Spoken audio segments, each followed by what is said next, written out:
निर्गमन. मिसर देशले सोडताना इस्रायल देशना लोकसले गैर खुशी होईनी.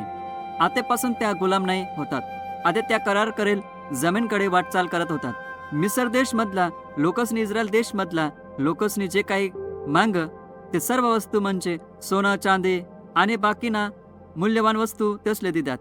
काही दुसरा राष्ट्रसनी लोकसनी बी परमेश्वरवर विश्वास ठेवा आणि इस्रायल देशना लोकस संगे तेसनी बी मिसर देशले सोड.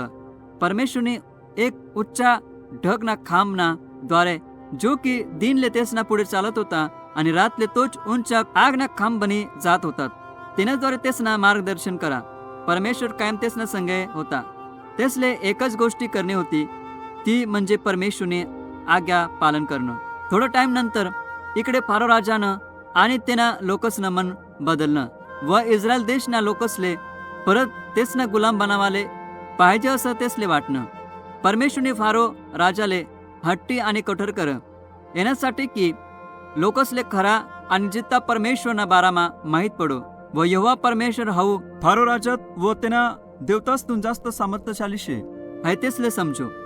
मग फारो राजा आणि तेना सैनिक इस्रायल देशना लोकसले परत तेसना गुलाम बनावासाठी तेसना मागे लागणार.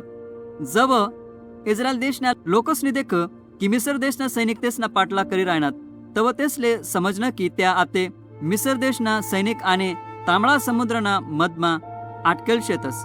त्या गैर घाबरी ग्यात आणि हाय सांगेसन ओरडाले लागण्यात की आमने मिसर देशले काबर सोड आता आम्ही मरीचा सुख. मोशेने इस्रायल देशना लोकसले सांग भिवू नका. परमेश्वर तुमनाकडून आज लढणार शे आणि तुमना तारण करणार शे. मग परमेश्वरने मोशेले सांग लोकसले तांबडा समुद्राकडे जावाले सांग. मग परमेश्वरने इस्रायल देशना लोकसना आणि मिसर देशना सैनिकसना मधमा ढगना खंबा असा उभा करा आणि त्या मुळे मिसर देशना सैनिक इस्रायल देशना लोकसले देखी सकत नाही होतात. परमेश्वरने मोशेले तांबडा समुद्रावर आपली काठी माराले आणि समुद्रले 2 भाग मा वाटाले सांग.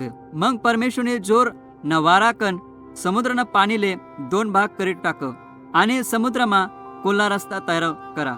इस्रायल देशना लोक भर समुद्रमा कोली जमीनवर चालत ग्यात आणि तेसना दोन्ही बाजूसले पाणी भीत सारखं उभं होई गे.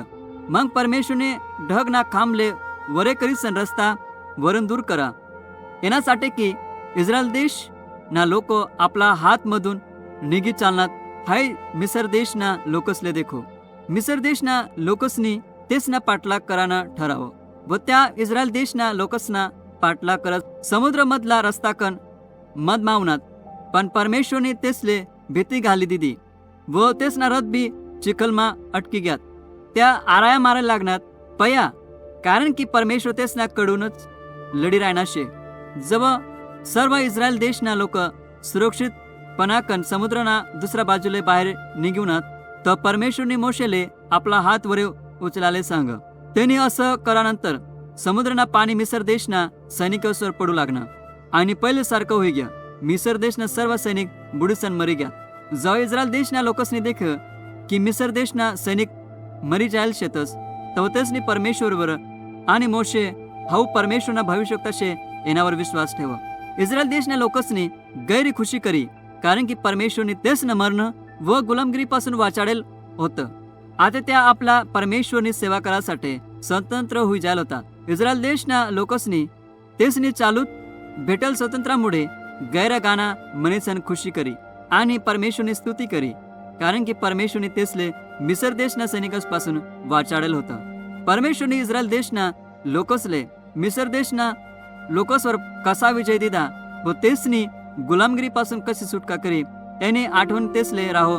म्हणून परमेश्वरने इस्रायल देशना लोकसले दर वरिसले वलांडना सण साजरा कराने आज्ञा दिली. निष्कलंक कोकराले अर्पण करीसन तेसना मांस बिगर खमीरना भाकर संगे खावत.